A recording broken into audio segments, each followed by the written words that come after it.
Esther Ìgbẹ́kẹ̀lé. Mo ní kí sọ fún yín o, Ojútólé tẹlifíṣàn Ọlọ́run gbórúkọ ẹ̀ Ojútólé gbogbo nǹkan tẹ́ bá fẹ́ mọ̀ pátápátá nípa àwọn ojúlùmọ̀ àti àwọn ọ̀rẹ́ yín olólùfẹ́ yín nínú eré nínú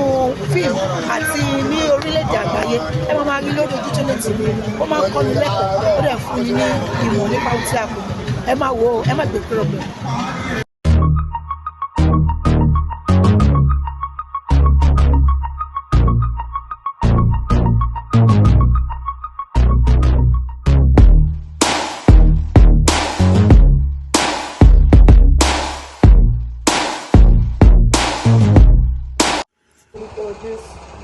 Ọlọ́run tó ní pàṣẹ gbogbo agbára gba ọ̀fẹ́ o arúgbó ọjọ́ ìdáríjì wa o ẹ̀mí inú ẹ̀yà wá sí mímọ́ olúwa yìí làwọn afẹ́ rí káàkiri gbogbo orílẹ̀-èdè olúwa yìí àrí o olúwa máa jọba jẹ́ èmi ní fún wa káwa kó lè yìn ká lè gbé yíga Jésù olúwa wa àmín àmín àmín orúkọ Jésù. Ìyá wa ó tọ́jọ́ mélòó gan tẹ́ ti wà nílé májẹ̀mú báyìí? Onílò pé ọjọ́ keje. Síwájú ká tẹ̀ tó bẹ̀rẹ̀ ohunkóhun ẹ jọ̀ọ́ bá wa ṣàlàyé kí gan là ń pè nílé májẹ̀mú kí ni à ń wọlé májẹ̀mú fún gan pàtó. Májẹ̀mú is like covenant níwájú ìlú pẹ̀lú Ọlọ́run. Láàrin májẹ̀mú yẹn ọ̀pọ̀lọpọ̀ ìdè ló máa ń yá ọ̀pọ̀lọpọ̀ ogun ló máa ń ṣẹ́ nítorí pé kò ń ṣe májẹ̀mú pẹ̀lú ènìyàn bí kò ń ṣe májẹ̀mú pẹ̀lú Ọlọ́run. Ọlọ́run téèyàn bá rí májẹ̀mú yẹn fúnra ẹ̀ èyí ló máa ń ṣiṣẹ́. Àkọlé ìrìn àjò ọdún yìí ni ẹnìkẹrin nínú iná ìléru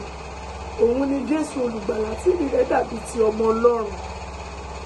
Nípa májẹ̀mú yẹn ọ̀pọ̀lọpọ̀ ìdè ló máa ń ṣẹ́ ọ̀pọ̀lọpọ̀ ìdè ló máa ń já ọ̀pọ̀lọpọ̀ ogun ló máa ń ṣẹ́ nítorí pé a máa ń lọ pẹ̀lú àìjẹ àti àìní a máa ń lọ pẹ̀lú nígbà pé èèyàn ní ènìyàn ara rẹ̀ ní ara láti lè rí nǹkan kan gbà ní ọwọ́ Ọlọ́run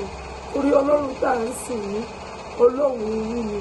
tó bá ti ní rẹ lára pẹ̀lú ẹ̀ ó máa ṣàánú fún ènìyàn gbogbo tí ènìyàn bá fẹ́ pátápátá ló máa ń ṣe fún èèyàn pẹ̀lú ìrọ̀rùn. Ẹ ṣé ìyá wa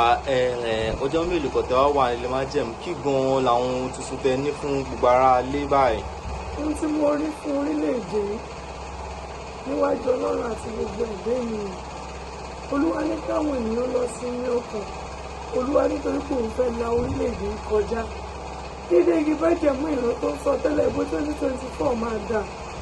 ṣùgbọ́n kí nǹkan tó dáa ẹ má gbàgbé kó máa kọ́kọ́ tó má fẹ́ tó nǹkan wọ́n kọ́kọ́ dàrú láti lè rí nǹkan náà padà tó padà mo dẹ̀ gbàgbọ́ nínú Ọlọ́run tó pè mí tó pè gbogbo àwọn ikọ̀ àṣíríjú á pè àwọn àáfàá tó pè gbogbo àwọn ènìyàn tí wọ́n ń sìn mo gbàgbọ́ nínú Ọlọ́run yẹn pé orílẹ̀-èdè yìí máa dáa ó dẹ̀ dá mi lójú pé irọ́ bí alábí kò ní ṣẹlẹ̀ sí orílẹ̀-èdè káàkiri gbogbo àgbáyé mọ́ gbogbo ìjì ogun tó ogun fẹ́ jà lóòótọ́ o ṣùgbọ́n mo rí pé Ọlọ́run pa ogun yẹn lẹ́nu mọ́ yẹ̀sà mo rí pé ìjì ogun yẹn Ọlọ́run pa lẹ́nu mọ́ sọ di aláìlágbára fún orílẹ̀-èdè Olúwa ní ìlérí òun máa ṣẹ lórílẹ̀-èdè lọ́dún. Ẹ ṣé ìyá wa ọjọ́ mélòó gan wà nílé májẹ̀mú yìí àti pé kí ni káwọn èèyàn tún máa retí látọ̀dọ̀ yín. 21 days la fi lọ sí májẹ̀mú yìí ẹnikẹ́ni yálà oní ẹ̀bí àdúrà tàbí onígbésẹ̀ ohun kọ̀ọ̀kan tó fẹ́ ṣe pé nọ́mbà mi pẹ̀lú orí ọ̀fẹ́ àtìlẹ́yìn Ọlọ́run mo máa dá yín lò yálà any country yálà ibikíbi tó wù kó lè wà èmi kọ́ ni mo níṣẹ́ o gẹ́gẹ́ bí mo ti máa ń sọ ẹni tó pè mí ló níṣẹ́ ó dẹ̀ ṣetán láti ṣiṣẹ́ mo dẹ̀ gbàdúrà pé gbogbo ohun tó lè máa dá lẹ́yìn ẹsẹ̀ ẹ̀mí mo máa bu òróró ìtura sí ìrìn àjò yìí dára o torí kó máa ń tú àwọn òbí sílẹ̀ ọdún yìí ló pé 15 years tá a ti rìnrìn àjò yìí bọ̀ pẹ̀lú àánú àti orí ọ̀fẹ́ Ọlọ́run ti wọ ọ̀pọ̀lọpọ̀ àwọn ènìyàn sí kì í ṣe nípa ti tèmi bí kò ṣe nípa ti Ọlọ́run nítorí pé Kristi ni ọkọ ìjọ Kristi tó sì jẹ́ ọkọ ìjọ náà ó wà ní ìhà tèmi ó wà ní ìhà tiyín ó wà ní ìhà titiwa ó dẹ̀ ń ṣiṣẹ́ ìyanu bẹ́ẹ̀ kò dẹ̀ yípo padà anybody tó bá ti fẹ́ pe nọ́mbà mi orí ọ̀fẹ́ wà fún láti pè mí èmi kì í gun orí òkè tèmi ò lè bẹ́ ènìyàn sọ̀rọ̀ nítorí pé a lọ láti lè tú àwọn òǹdè sílẹ̀ ni a lọ láti lè tú àwọn òǹdè sílẹ̀ nítorí pé ogun pọ̀ ní Nàìjíríà pàápàá jùlọ káàkiri gbogbo àgbáyé òkùnkùn ti pọ̀ jù èké ti pọ̀ jù irọ́ ti ń jọba Ọlọ́run fúnra ẹ̀ òun ni olóòótọ́ ó dẹ̀ máa rìn ní ayé mi àti ẹ̀yin á fi ìdí òtítọ́ yẹn á sì fi múlẹ̀ Olúwa ní kí gbogbo ènìyàn lọ sinmi Olúwa lóun máa rìn kọjá ní ọdún yìí lọ́lọ́run sọ fún èmi o mi ò ní wí láì ṣe pé gbogbo wọn adẹ́dà ṣẹlẹ̀ Olúwa ní kí gbogbo ènìyàn lọ fọkàn balẹ̀ Olúwa ní kí wọ́n gbàdúrà dáadáa fún ikú ọ̀dọ́ o ṣe rí pé mo sọ́njọ́ kínní àná ẹ lọ wo àwọn ọ̀dọ́ tó ti kú láàrin January títí dìgbà tí a wà yìí Olúwa sọ fún mi pé kí gbogbo àwọn ọ̀dọ́ especially àwọn eléré orí ìtàgé Olúwa ní ìrìn tí wọ́n rìn ó ti ju ọjọ́ orí wọn lọ ó ti ju ìmọ̀ wọn lọ Olúwa ní ìrìn ti pọ̀ jù ṣùgbọ́n kí gbogbo wọn parapọ̀ ó bá lè gbàwẹ̀ tí wọ́n bá lè gbàdúrà tí wọ́n ké pe Ọlọ́run Olúwa lóun máa dá sí o òun dẹ̀ máa fi àánú bẹ̀ wọ́n wò torí pé ìrìn tí wọ́n rìn ti pọ̀ jù ó ti kọjá ibi tí Ọlọ́run fún wọn sí mo dẹ̀ gbà ládùúrà lórúkọ Jésù ìkọ̀kọ́lùwà a ò ní yọ sọnù ìjì ogun ìjì iná ogun iná ogun iná ogun iná kó lè fi ikú lórúkọ Jésù Ọlọ́run máa tẹ̀lé ẹ̀ náà ogun náà dẹ̀ ní gbérí nínú Nàìjíríà lórúkọ Jésù ẹ̀mí mímọ́ máa bá wa ṣẹ́wọ̀n ìyẹn lọ nígbà tẹ́ni Ọlọ́run ni Olúwa ní kó fogun plane bu ogun plane tó lè jábọ́ lójijì Olúwa ní kí wọ́n fi kú bú gbogbo onígbàgbọ́ gbogbo ẹ̀yin àfà ẹ jẹ́ ká parapọ̀ ẹ jẹ́ ká gbàdúrà sí Ọlọ́run tó dá gbogbo wa ó lè fi àánú dáríjì wa ní orílẹ̀-èdè yìí ká lè fi ogun plane tó lè dédé jábọ́ lórí òfurufú Olúwa ní kí wọ́n lè fi bú lọ́lọ́run ẹ̀mí àwọn wòlíì sọ àtẹ́dá sọ fún mi pé bàbá lè parapọ̀ bàbá lè bí Ọlọ́run Olúwa ní orílẹ̀-èdè máa rọrùn ó dẹ̀ máa tù wá lára tá a fi ṣe tèmi tàbí tìwọ Olúwa ní kí gbogbo ènìyàn kó lè kíyèsí ara kí gbogbo abiyamọ kó pe ọmọ rẹ̀ bó abínú ikú ọ̀dọ́ pọ̀ lọ́dún yìí o lórúkọ Jésù àtẹ̀mí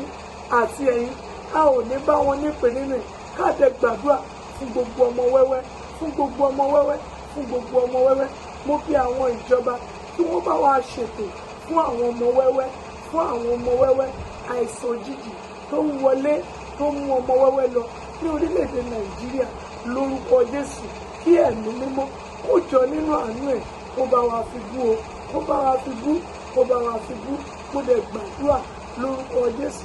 àtọmọ tí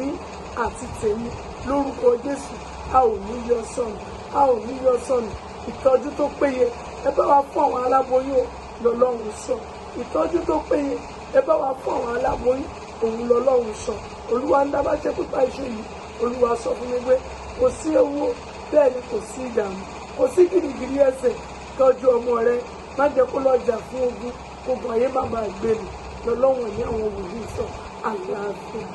ẹ ṣe ìyàwó táwọn Yorùbá tí wàá fẹ́ kàn sí yín nílé májẹ̀mú ìgàn báwo gan-an ṣe lè kàn sí yín àti pé ṣé ó ní ohun tó lè kàn sí nítorí ẹ̀ àbí ọkọ̀ lè pè nítorí kan mí náà.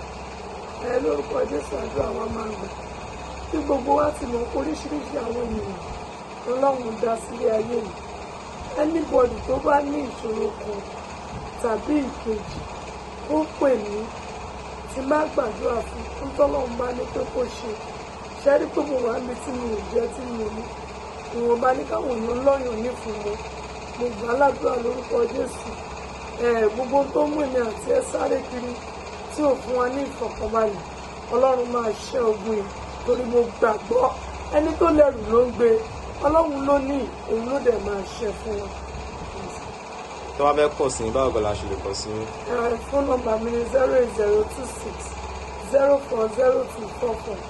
08026 040244 second line mi ni 090 61 34 6865 090 61 34 6865 WhatsApp number mi ni 080 26 04 0244 pè mí yálà mo wà lórí òkè